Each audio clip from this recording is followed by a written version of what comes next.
What's up, Internet? I'm back with another Before Eternity review, and this time I'm going to be taking a look at a couple of Star Wars The Vintage Collection action figures. These are two separate figures sold separately, just so that's made clear, which I'm sure everyone knows, but just in case. In this video, I'm going to be taking a look at the Vintage Collection Book of Boba Fett Tatooine deluxe figure, which is this one on the left right here. And then on the right, we got the Vintage Collection, The Mandalorian Boba Fett Morak, which is the version of Boba Fett from The Mandalorian Season 2, at least one of his appearances, because he has a bunch of different armors, and it's getting a bit out of hand. But I got the figures here, and I'm really excited because Boba Fett is probably my favorite Star Wars character, alongside Jango Fett. Like, those are my two favorite Star Wars characters. You can't really be like, oh, well, Jango Fett is my first, and then Boba Fett is my second. Even though they are different characters, they're still like Boba is literally a clone of Jango. Although they've gotten pretty different nowadays.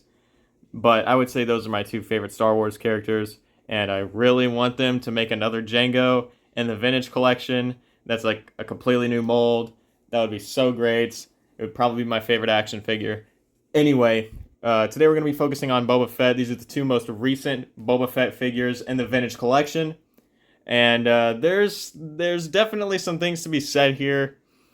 They're both kind of overpriced. I mean, the Tatooine figure, this one right here, he is a deluxe figure. That's what he's advertised as. That's what he's classified as. He comes with a bunch more accessories. His box is different. It isn't even a normal card back. And it's different, and it's a little bit more premium. And so normally what you're going to be paying for him, including taxes and shipping, is around $30. That's how much I paid for him. I got him off of Amazon. It does seem that he's kind of an online exclusive. I guess Amazon and Hasbro Pulse exclusive. I don't know if anywhere else he might be. Maybe Walmart, although I don't think he's on Walmart. But you're definitely not going to be seeing him in any brick and mortar stores. Probably alongside this other figure over here. Even though he is a Target exclusive, I doubt that if I went and walked into my local Target that I would actually see him. And we've already run into the first problem where he's dropped his gun. Because both of these figures do not hold their rifles very well, which is pretty unfortunate. Because that's kind of an important thing with an action figure like Boba Fett, is that he should be able to hold his weapons pretty well. Anyway, let's go ahead and take a look at that packaging. Even though the Book of Boba Fett figure is a deluxe and he's $30, I still feel like $30 is kind of pushing it. I'll talk about the prices and the value a little bit in more depth later. But let's go ahead and take a look at that packaging. So here's the packaging for the Book of Boba Fett deluxe figure. We got that logo right up at the top. And then, as you can see, there's not really a card back going on. It's kind of like a box that we have here. It's that plasticless packaging. And with Vintage Collection figures, I don't really prefer that. With Black Series, I don't really care because I'm not an inbox collector. I know the plasticless packaging definitely affects those inbox collectors. It's just like, that isn't a problem for me. So I'm fine if you're going to be an inbox collector, but it's just never been something that I've ever gotten behind. But I don't mean to offend anyone by saying that. Anyway, with this packaging we got here, it's not an image from the actual show. It's just an image of the figure, some toy photography, something like that. It is toy photography. It's not just something like that. I don't know what I'm saying. But we do have kind of a little bit of homage, it looks like, to that original vintage Boba Fett figure with the firing rocket, which we never really got. But even here, the rocket is removable from his jetpack, but it doesn't shoot out, which is kind of unfortunate. There's the Kenner logo. And then taking a look at the side here, try not to knock anything over, we got another Book of Boba Fett logo. There's an image of some of the accessories that come in this little set, which is some damaged Stormtrooper helmets. On the other side, we've got another Book of Boba Fett logo, and then an image of the figure with his helmet off. Really great head sculpt. Here's a look at the back of the box. We got the same image as the front. We got the Vintage Collection logo, Book of Boba Fett logo, Boba Fett again, Boba Fett, Boba Fett, Boba Fett. And then here's an image of the figure with all the accessories. We get those two Stormtrooper helmets We get the 2 blast effects for the jetpack. We get the jetpack itself, the firing rocket, the helmet, 2 blasters, and of course the figure. And now taking a look at the card back for the Morak figure, which is a single carded, advertised as a normal figure. It's just exclusive. It doesn't have all those extra accessories and everything that the deluxe figure has, but it's still around $30 for some reason, even at retail price. If you go look at Target.com, like I bought mine from Target.com and I had to pay $30 with shipping and taxes, which is the same amount I spent on the deluxe figure, which is unfortunate. And it's kind of weird since one of them is deluxe and the other one is not. But for the card back, we got a nice image of Boba Fett right there from Mandalorian Season 2. We got that yellow name pill. Yes, I still suck at cutting off the plastic bubble. And we got the Mandalorian logo right there. Taking a look at the back, we can see the other figures in this wave. I still have to get like all of those except for the Mandalorian Super Commando. Vintage Collection logo. Unfortunately, I tried to tear off that sticker. It did not work. There's all the legal stuff right there, and that's the card back. So let's go ahead and take a look at the deluxe figure first, the Tatooine version. In terms of accessories, extra stuff that isn't like directly put on the figure, we have these 2 Stormtrooper helmets. Let me get a better look at those actually. So these 2 Stormtrooper helmets, obviously very battle damaged. They've even got unique sculpts for each one, just to show that there's like parts of the, I don't know, Durasteel, whatever the material is. It looks like plastic, but apparently it's not. But there's like chunks taken out of it. There's like ridges and scars in the helmet and everything, and it looks really cool. They both have their own unique prints and sculpts, and they both look really good. The only thing I wish is that, let's get a better look at that one actually. That one looks pretty cool. The only thing I wish is that they looked a bit more dirty instead of just having some like scars on there, some marks. I wish there was maybe some dirt or specks or something like that. Kind of like what we got with the Remnant Stormtrooper, except a better, more realistic paint apps. But yeah, those are the 2 helmets. One thing I will say, you do get a ball joint inside of there, so you can put it on a figure. And the card back decided to just collapse right there, but we're back. And yes, there are ball joints inside the helmets you can put on a figure if you want to. And then we've also got these blast effects for the jetpack.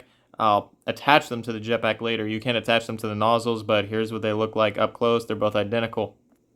And here's that jetpack with the blast effects on there. I would be careful when you're inserting them into the nozzles. There's just little holes in there that you peg up in there. But the nozzles are kind of flimsy, and so you don't want to break them when you're putting those flame effects on, so just be careful with that. And it's unfocusing again. And then here's what the figure looks like with the blast effects on the jetpack. I guess you could get him flying around or something, but he doesn't come with a stand, so it just looks kind of weird if you're just going to have him standing with like flames just shooting out of his back. That's kind of concerning. And then taking a look at the weapon, this is what the pistol looks like. It is struggling to focus. That's why I have it in the figure's hand. Hopefully it'll be easier. But yeah, that's what the pistol looks like. There are no paint apps except for the grip right there, which is painted brown, and is still not wanting to focus. And here's a look at his EE3 blaster rifle. I think that's what it's called. And it's kind of the same situation here. The only paint apps we have are on the stock or the butt of the rifle, whatever that's called. And of course that's painted brown. And I think because this, the rifle that comes with the Tatooine figure is slightly more shiny, kind of at the barrel portion right here, than the Morak figure. And so maybe there's some paint apps going on right there. I just can't really see anything. It just looks more shiny. And each figure has a holster on the side right here that you can slot the pistol into. Just like that. Okay, it's actually in there. In terms of articulation, this figure is great. It does everything you need it to do. I'm not going to go too in-depth because then the video would be way too long. Remember, we're going to be taking a look at 2 figures here. But you can get a great range of motion out of everything. It does like the basic vintage collection stuff and more. And you also have the ball joints at the, I forgot what these are called, the hips. You got the ball joints at the hips this time. So it's not those ball hinges. You just get all the glorious range of motion that comes with a full ball joint. You can get the figure to do the splits like that. Let me lower the camera. Okay, maybe you can't get him to perfectly do the splits, but you can get a good range of motion, you know what I'm saying. And taking a closer look at the arms, you can't get him to go up that much. The elbow goes like that. You do get these flaps for the shoulder pads that like are attached, so you can still get the range of motion with the shoulder pad being on there. Although you do kind of got to push it back down. But then you have the torso articulation, goes down that much, back that much, head articulation, down, up. You do kind of have that back and forth right there. I don't even remember what that's called. You got some tilt, but ultimately, let's take the helmet off. You're going to get the best articulation when you have the helmet off. You can get the head to look down that much, look up that much. You got to tilt, turn all the way around. In terms of the articulation, everything above the waist on this figure is the exact same as the Morak figure. They use the overall same mold, but on the Morak figure, as we'll soon see, the legs are completely different sculpts, and we get more soft goods and everything, so it is a bit different in that department. Taking a look at the helmet, it obviously looks really, really good, but that is mostly because I filled in the visor with a black fine point Sharpie. Unfortunately, Hasbro has messed up again. I don't know if they do this on every single figure. Oh, I dropped it. But they keep leaving green spaces in the nooks and crannies of the visor, like at the very end. And on this helmet, it was really bad. I just had to fill it in. And you can see that black line right there. That wasn't actually, that goes out of the visor. That wasn't actually a mistake I made with a Sharpie. That was there on the figure when I opened it up, which is another misprint by Hasbro's part. It doesn't look horrible. I'm fine with it. It's just kind of ridiculous how they can't even like color in between the lines like a coloring book. I know it's not that simple. I don't work at these factories, but I'm just saying it's like you can do it right. You've done it right before. Just like keep doing it. Everything else on the helmet though looks really good. You got some nice battle damage going on right there. The rangefinder does not come down. It's just stuck up there, but I guess that's okay. And then you get the paint apps all around the back. That red is not centered in with that little groove right there, but I'm fine with that. It doesn't ruin it. And overall, the helmet looks pretty good. You just got to watch out for those paint apps for the visor. And it's like that with basically every Trooper or Mandalorian figure. Here's a closer look at the figure's torso. It's got that logo right there, whatever that is, on the chest. You got the grooves in there. And then you've also got some more like speckles of battle damage and like worn paint. You got a gold buckle on the belt, which looks pretty nice. Some gold painted on those shells. Then you got the yellow shoulder pads with the that Mythosaur. I think it's Mythosaur skull logo right there on that shoulder pad. There's the gauntlets. The gloves are not painted at all, unfortunately. There's a closer look at the legs. You do get this soft goods material as this little like comma skirt thing. I don't really know what to call it. And then here's a look at the jetpack. And then taking the jetpack off, that's a look at the back. And then here's a closer look at the removable rocket from the jetpack. I doubt it's going to focus. There it is. It's got that little flame effect right there. It looks pretty nice.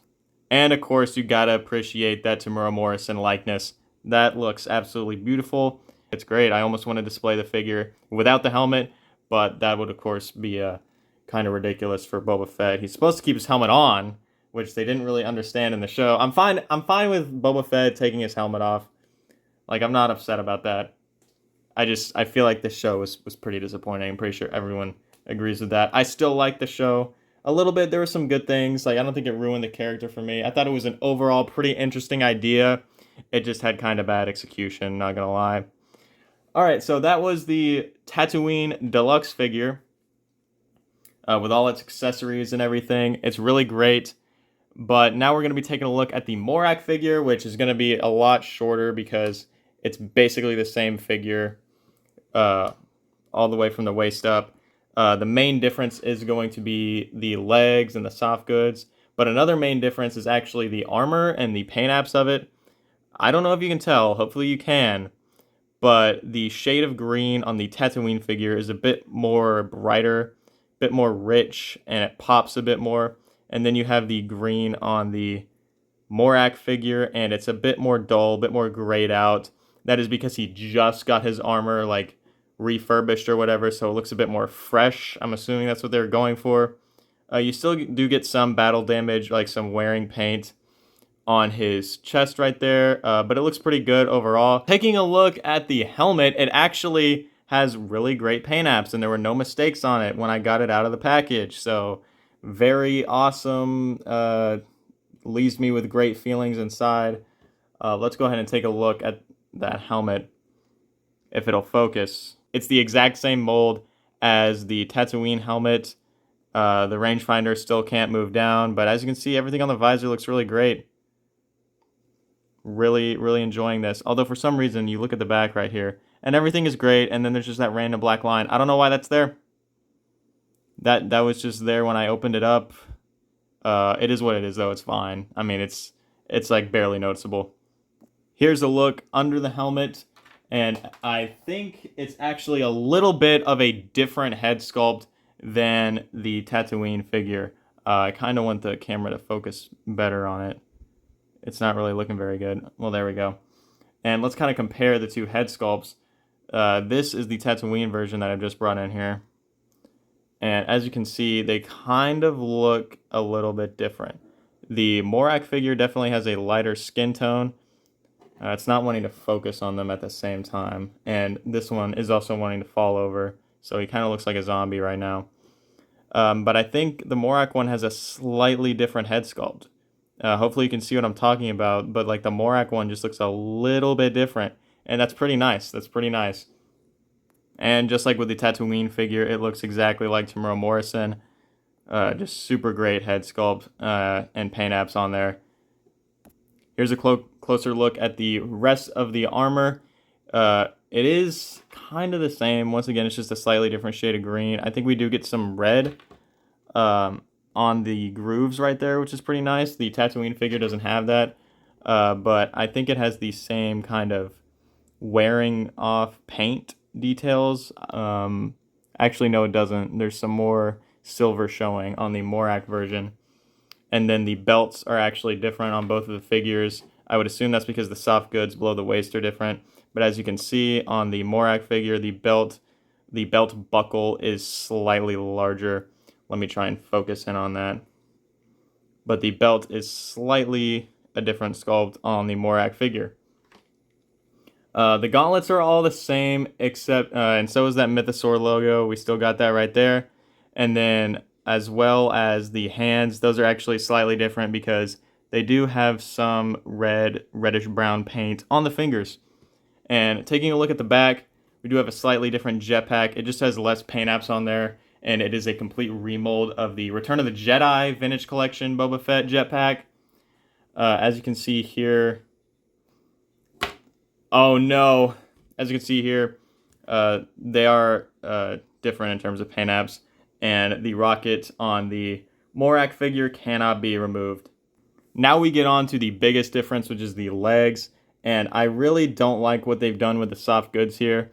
It looks good, but this material that it's made out of just seems very like frail, and even when I took it out of the packaging, it was like coming apart, like there were threads coming off and I had to cut them off with scissors.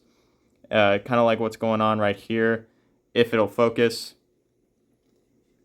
It's just like, once again, I think it looks really good, but it's just hopefully that material will stand the test of time and will not start to just disintegrate as the years go on and life gets more challenging and all of the good memories start to fade away further and further. But that's besides the point. If we take a look at the legs here, we got a completely different mold. It's a lot like the Black Series Book of Boba Fett, like the Throne Room Black Series Boba Fett.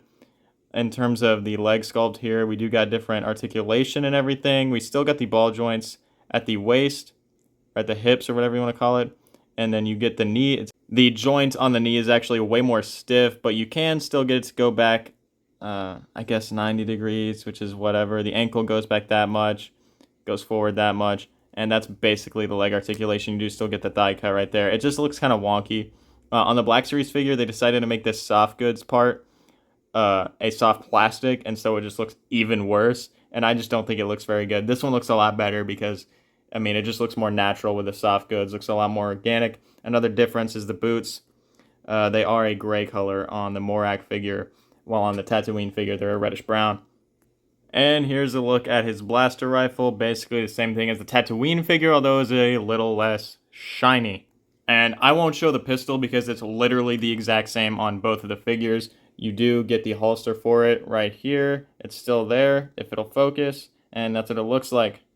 So while this figure is slightly inferior to the Tatooine figure because of the articulation at the legs, it's still really great. If you're willing to pay for it, it's another really nice Boba Fett action figure. And for some more comparisons, let's bring in some more vintage collection Boba Fett's.